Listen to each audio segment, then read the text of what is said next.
শ্রেয়া নিস্টাতে সবাইকে ওয়েলকাম জানিয়ে আজকের ব্লগটা শুরু করলাম। আমরা কোথায় যাচ্ছি সোনা? ঘুরতে। লং উইকেন্ড, তাই বাড়িতে বসে থাকলে তো চলবে না। বেরিয়ে পড়েছি ঘুরতে আর যাচ্ছি একটা ভীষণ সুন্দর জায়গায়। কোথায় যাচ্ছি এক্ষুনি বলছি, চলো। আমেরিকা এটা আমাদের প্রথম লং উইকেন্ড, আর লং উইকেন্ড তো সচরাচর পাওয়া যায় না, তাই ছুটিগুলোকে এভাবে নষ্ট না করে বেরিয়ে পড়লাম আমরা আমেরিকার প্রথম স্টেকেশন করতে। অবশ্য এর প্ল্যানিং আমরা 1 মাস আগেই করে রেখেছিলাম, কারণ লং উইকেন্ড থাকলে না ওয়াশিংটন স্টেটে ঘুরতে যাওয়ার লোকেশন গুলোতে ভালো থাকার জায়গা পাওয়া যায় না। এখানে থাকে আমার ফ্রেন্ডসরা।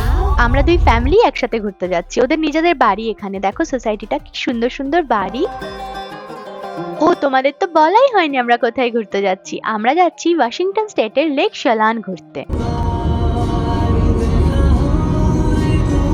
বেলভিউ থেকে লেক শেলান পৌঁছতে 4-5 ঘন্টার ড্রাইভ, কিন্তু আমাদের একটু বেশি সময় লাগবে হয়তো, কারণ বাচ্চা আছে, মাঝখানে দাঁড়াবো, আবার একটা ভালো জায়গায় লাঞ্চ করারও প্ল্যান আছে। তার উপর আবার শুনেছি জার্নিটার ভিউটা নাকি পুরো মুভি সিনের মতো, তো সেটা দেখতে তো আবার দাঁড়াতেই হবে মাঝখানে, তাই না?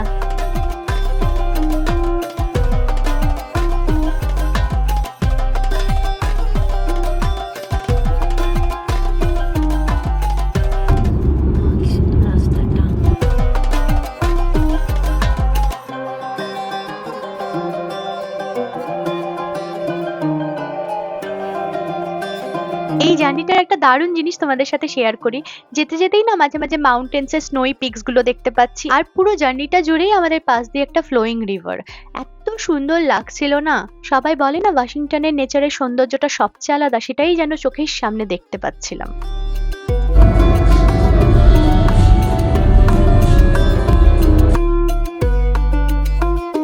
জার্নির 2 ঘন্টা হয়ে গেল প্রায়। মেয়ে মাঝে মাঝে উঠছে ঘুম থেকে, দেখছে দূরবীন দিয়ে, আবার ঘুমিয়ে পড়ছে। বেচারি কি করবে।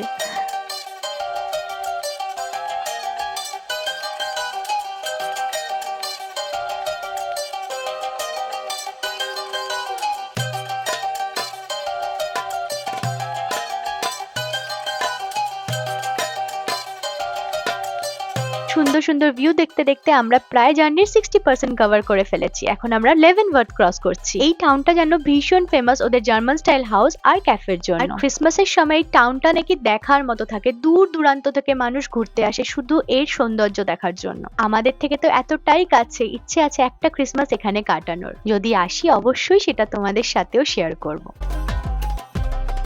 এখন আপাতত লেভেনওয়ার্থকে টাটা বলে আমরা আমাদের উদ্দেশ্যে রওনা দিলাম।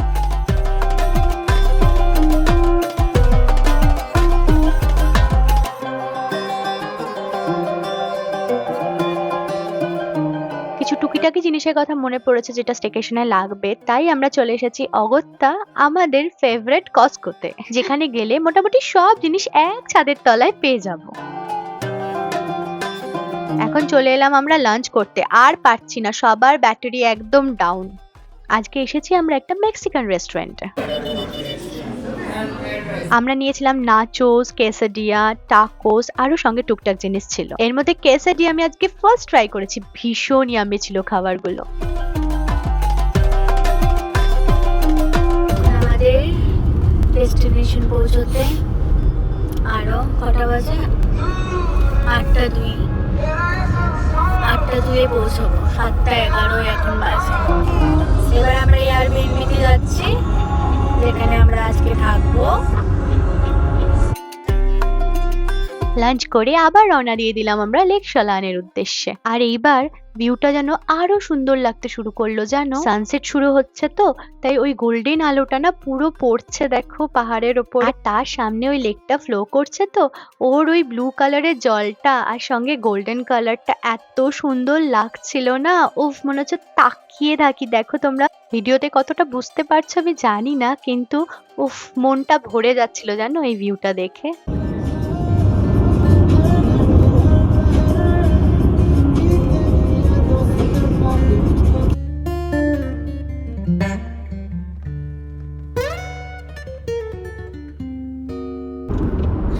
আর বেশিক্ষণ নেই বাবা, লেক চালান চলে এসছি। ওয়াও, কি সুন্দর। লেক চালান।